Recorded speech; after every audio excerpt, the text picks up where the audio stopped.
Magandang umaga po sa bawat isa. Salamat po at purihin ang ating Diyos dahil narito na po tayo sa ikatlo at huling araw ng ating prayer and fasting. Kamusta na po ba ang bawat isa? Alam ko po na may paglalaban o panghihina sa ating pisikal na katawan. Ngunit ang mas maganda po ay pinalalakas yung ating mga kaluluwa at ang ating spirito. So, ngayon pong araw na ito, ako po ay naitalaga na magbigay sa inyo ng mensahe tungkol sa devotion sa umagang ito. Kaya po, tayo po ay magsama-sama. Tayo po ay patuloy na lumapit sa ating Diyos na buhay. Tayo po ay manalangin. Hallelujah. We praise you, Lord. We give you all the glory. Salamat po, Ama, na sa iyong gabay, sa iyong patnubay, sa iyong pag-ibig, ay patuloy kaming narito, nagpapakumbaba sa iyong harapan. Salamat po na sa umagang ito, ay dumating na po kami sa aming panghuling araw ng pag-aayuno at pananalangin. Lord, ang dalangin ko po, bilang ako po ang magbibigay ng mensahe sa umaga ito, patuloy na kasangkapanin niyo lamang po ako sa ihahatid ng mga salita at patuloy na ikaw ang mayayam. Ang mga salita mo lamang, O Lord, at ikaw lamang, Ama, sa pangalan ni Jesus ang maitanghal sa umaga ito. Patuloy ka namin pinupuri, dinadakila at niluluwalhati sa matamis na pangalan ni Jesus. Amen. So, praise God.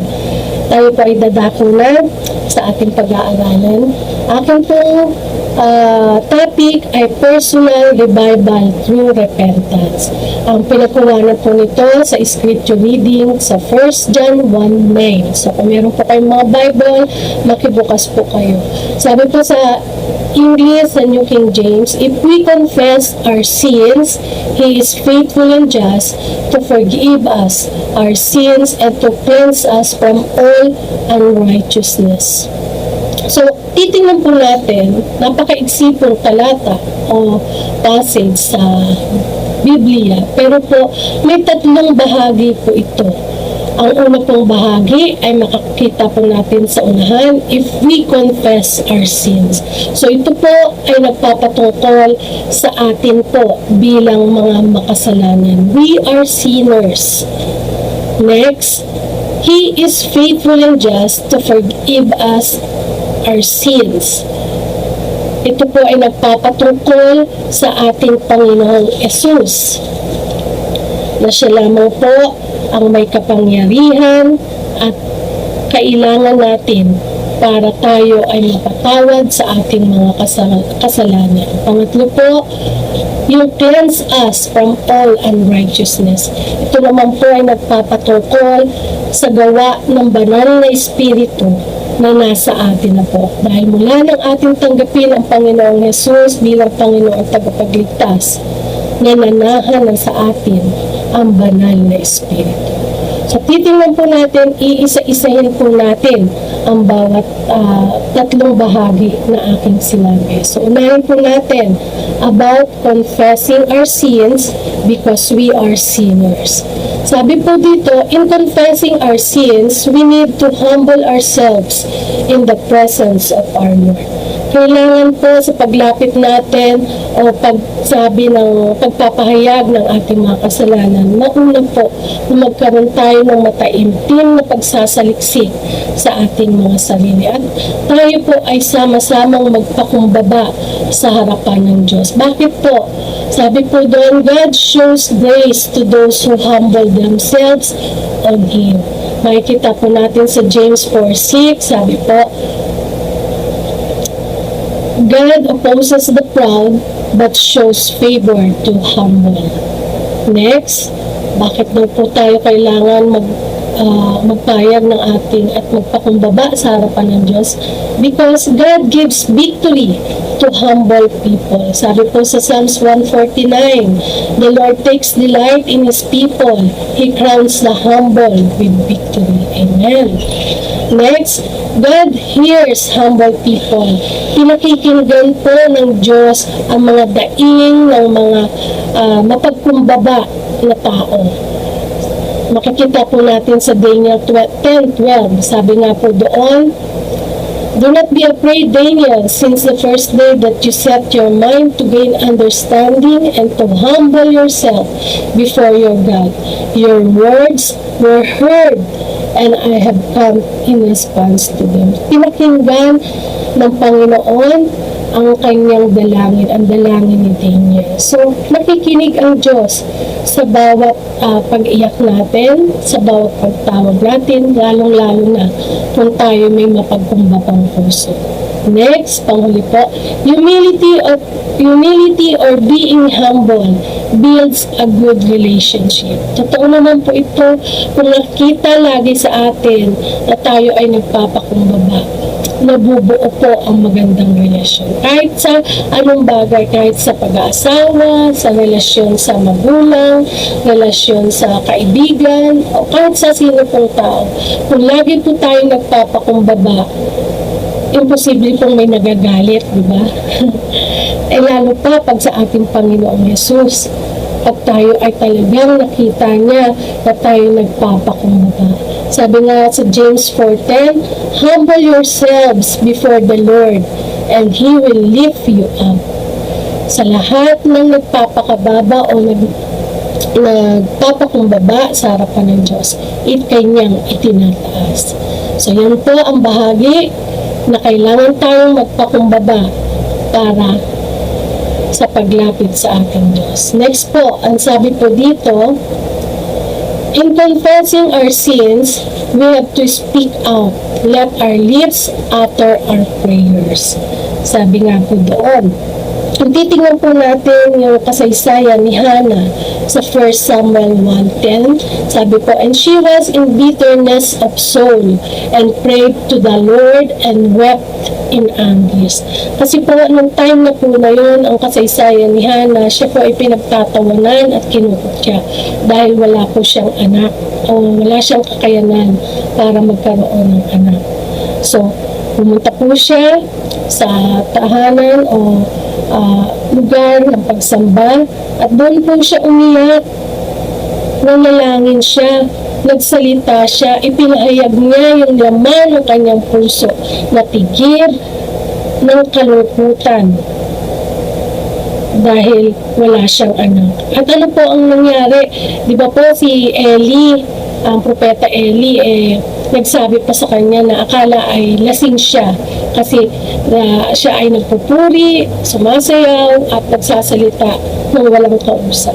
Pero sabi nga, nung pinakita niya na ito pala ay nananalangin, tigib yung kanyang sarili sa pagpapakumbaba at sa pananalangin at pagtawag sa Diyos. Ano po?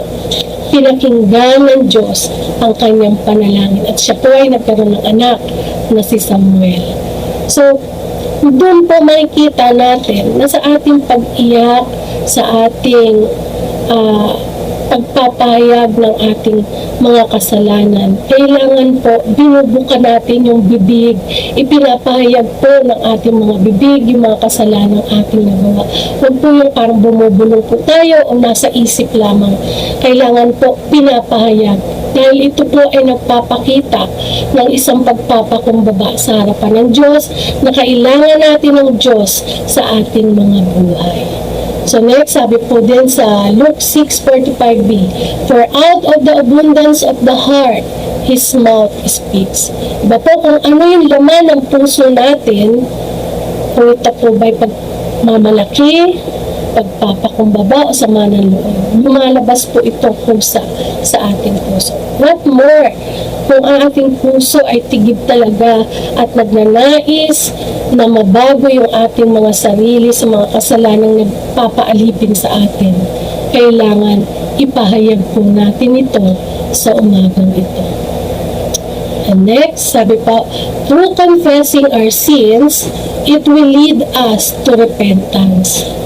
Ang repentance po is not only asking forgiveness, hindi po yung pagsisisi, ang tunay na pagsisisi ay paghingi lamang ng tawad, kundi po ito'y having a changed mind and heart towards that sin. Ito po yung pagtalikod. Dahil nalaman po natin na ito'y mali at hindi kaaya-aya at kalugod-lugod sa mata ng Diyos. Tatalikuran natin, itatakwil natin, iwawaksin natin na yung kasalanan. Ito po ang totoong pagsisisi o tinatawag na repentance, pagbabago ng kaisipan at ng ating puso. Nagbabago po yung ating isip dahil ang iniisip na natin, ang Diyos, ang Panginoong Hesus na nagbigay sa atin ng kapatawaran at siya rin po ang magpapabago sa atin. Hindi sa ating mga sarili. Lagi po tayong aasa sa ating Diyos. Yung ginawa niya doon sa krus ng Kalbaryo, yung binigay niya sa atin na katwiran, yun po ang ating aasahan. And that is the true repentance. Pagbabago ng kaisipan, not towards us na tayo makasalanan, kundi towards our Lord Jesus na siyang magbibigay kapatawaran sa ating mga kasalanan at palalayain tayo sa anumang kasalanan na nagpapaalipin sa atin. So, tingnan po natin yung pangalawa. Ano po ba magagawa ng ating Panginoong Jesus?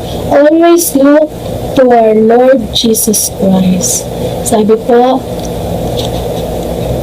He is faithful and just to forgive us. So, sa 1 John 1:9 po, makikita po natin na kailangan po natin ihayag ang ating mga kasalanan dahil ang Diyos ay tapat at makatarungan para tayo ay patawarin sa ating mga kasalanan. Sabi din po sa Psalms 105, For the Lord is good, His love endures forever, and His faithfulness continues through all generation. Yung kanyang katapatan po, nananatili hanggang wakas. Sa lahat ng henerasyon, hindi siya nagbabago. Siya ay Diyos noon, ngayon at magpakailanman. Next po, He is full of abundance of love, grace, and mercy. Punong-puno po siya ng pag-ibig. Amen. Hallelujah. Punong-puno po siya ng biyaya at punong-puno po siya ng kahabagan para sa bawat isa sa atin. Sabi nga po sa Hebrews 8:12, For I will forgive their wickedness and will remember their sins no more. Hindi na po aalalahanin ng ating Panginoon yung mga kasalanang nagawa natin. So, purihin po ang Panginoon. Napakabuti ng ating Diyos. Sabi pa po sa Psalms 103:8, The Lord is merciful and gracious, is slow to anger, and abounding in steadfast love. Sa Psalms 145:8, The Lord is gracious, inulit po na gracious, mabiyayang Diyos, and full of compassion, is slow to anger, and great in mercy. Puno po siya ng kahabagan, ng pag-ibig, at pagpapala sa bawat isa sa atin. Ano pa po? He give us free gift of righteousness. Sabi sa Romans 5:17, For it is by the one man's offense that reigned through the one, much more those who receive abundance of grace and the gift of righteousness will reign in life through one Jesus Christ. So yung biyaya at yung regalo ng katuwiran na ating inaangkin sa pagharap sa ating Diyos na tayo'y makasalanan, yung ginawa ni Kristo doon sa krus ng Kalbaryo, yun yung ating ipinapahayag, yung kanyang pagiging matuwid sa harapan ng Ama, kaya tinanggap yung kanyang pag-aalay ng kanyang sarili. Ganon din po tayo. Tinatanggap tayo ng ating Panginoon Jesus, anuman ang sitwasyon mo, anuman ang kalagayan mo, anumang kalaki ang kasalanan mo, nariyan ng Panginoong Jesus para gawin tayong matuwid sa kanyang harapan. Purihin ang Panginoon. And next po, we need the power of the Holy Spirit to change and renew us. Totoo po yun. Kailangan po natin ang banal na Espiritu na siyang tutulong sa atin para tayo maging matuwid, gumawa ng mabuti, at para maging kalugod-lugod sa Diyos. Hindi po natin kaya sa ating sarili na tayo ay mababago. kailangan po natin ang kilos ng banal na Espiritu. Dahil po ang katotohanan, nasa atin na po ang banal na Espiritu. Hindi po siya nawawala, hindi po siya tinatawag pa, kundi nananahan na po siya sa atin. Magmula nang tinanggap natin ang Panginoon Yesus bilang Panginoon at tagapagligtas. Regalo niya po ito. Biyaya, isa sa biyaya ang binigay niya ang banal na Espiritu sa atin. Sabi nga po sa Galatians 5:6, we should walk in Spirit. Kailangan natin lumakad na naaayon sa Espiritu. So I say, walk by the Spirit and you will not gratify the desires of the flesh. Pag tayo po ay lumalakad sa kapangyarihan ng banal na Espiritu, yung ating flesh po ay unting-unting nanghihina. Yung pagnanasa na nakakagawa tayo ng kasalanan, ito po ay nanghihina dahil nag-i-empower o nagbibigay lakas ng kapangyarihan ang ating banal na Espiritu na nasa atin. Sunod po, we will renew by the Spirit of God and He will give us the joy of being free from sins. Tunay po na kung si David po, nung siya nagpasala, siya po ay umawit, sabi niya, create in me a pure heart, O God, and renew a steadfast spirit within me. Do not cast me from your presence or take your Holy Spirit from me. So meron po yung paghingi ni David. Kaya tayo po, huwag natin baliwalain ang banal na Espiritu. Lagi po siyang nariyan, nakikinig sa bawat tatawag, sa bawat dadaing, sa bawat hiningi ng lahat ng bagay. Sabi nga, siya ang tagapagturo of all things. He is a teacher for all things. Lahat ng bagay ituturo niya sa atin. At panghuli po, sabi po doon, the Holy Spirit will give us the power to overcome sins. Totoo po ito.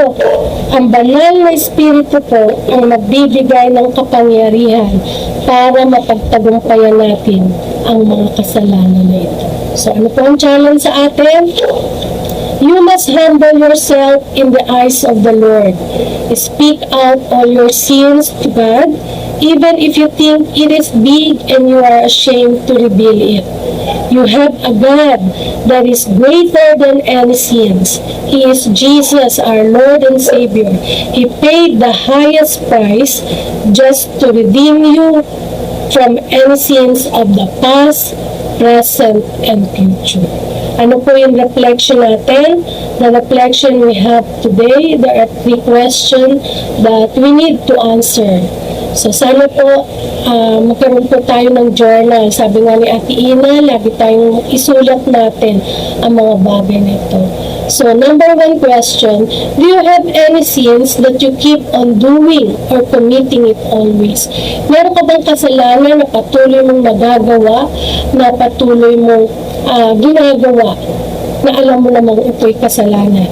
Next, do you really have a true repentance? Meron ka na ba talagang tunay na pagsisisi sa kasalanan na ito nagawa mo o nagagawa mo pa rin hanggang ngayon? Do you have a sincere and complete turning away from these sins? Meron ka na bang puso ng kaisipan, pagbabago ng kaisipan at puso na talikuran ang mga kasalanan na ito? Number 3, do you really believe of the abundance of grace and the free gift of righteousness? So, naniniwala ka ba na ang Diyos, ang Panginoong Yesus, ay sagana sa biyaya at yung regalo niya ng katwiran ay tinanggap mo na ba? Ang message po sa atin, God is greater than any sins we committed. Jesus died on the cross to redeem us from the curse of sins. He is our Lord and Savior. He is faithful and just. He is full of love, grace, and mercy. He loves us so much to offer His life for us. And by receiving Him, sabi nga pa sa Romans 5:17, ulitin po, declares, much more those who receive abundance of grace, and the gift of righteousness will reign in life through the one Jesus Christ. Mga kapatid, lahat po ng naniniwala o tumanggap kay Kristo Jesus, yung kanyang masaganang biyaya at regalo ng kanyang katuwiran ang siyang magpapatagumpay sa bawat isa sa atin. At panuli po, spiritual growth, after receiving that abundance of grace and gift of righteousness, we need the Holy Spirit to work in us. Let His power rule us to be renewed and changed as a truly disciple and follower of our Lord Jesus. Maunawaan at tanggapin po natin na sa biyaya ng Diyos, ang banal na Espiritu ay kasama, naghahari at tumutulong sa atin na mapagtagumpayan ang lahat ng ating mga kasalanan na nagawa. So, purihin ang Panginoon, naway may natutunan po tayo sa umagang ito, at para po sa pagwawakas, tayo po ay sama-samang manalangin. Hallelujah. We praise you, Lord, we give you all the glory. Hallelujah. Maraming Diyos na dakila at makapangyarihan sa lahat. Maraming pong salamat, Ama, sa mga salita na ipinahayag mo. Dalangin po namin sa bawat isa, sa bawat aming ihahayag ng mga kasalanan na aming nagawa. Patuloy mo kaming patawarin, patuloy na magtiwala kami sa iyo, O Diyos. Dahil yung Diyos namin ay pulong-pulo ng pag-ibig, kahabagan at biyaya para sa amin. Salamat po sa regalo ng iyong katuwiran. Salamat po sa masaganang biyaya mo sa amin. At salamat po na ang banal na Espiritu na ipinagkaloob mo sa amin ang siyang maghahari, ang siyang tutulong at magkakaroon kami ng kapangyarihang mapaglabanan at mapagtagumpayan anumang kasalanan na aming ipapaya. Maraming pong salamat, Ama. Patuloy ka naming pinupuri, dinadakila at niluluwalhati sa matamis na pangalan ni Jesus. Amen. Magandang umaga po muli and God bless to all.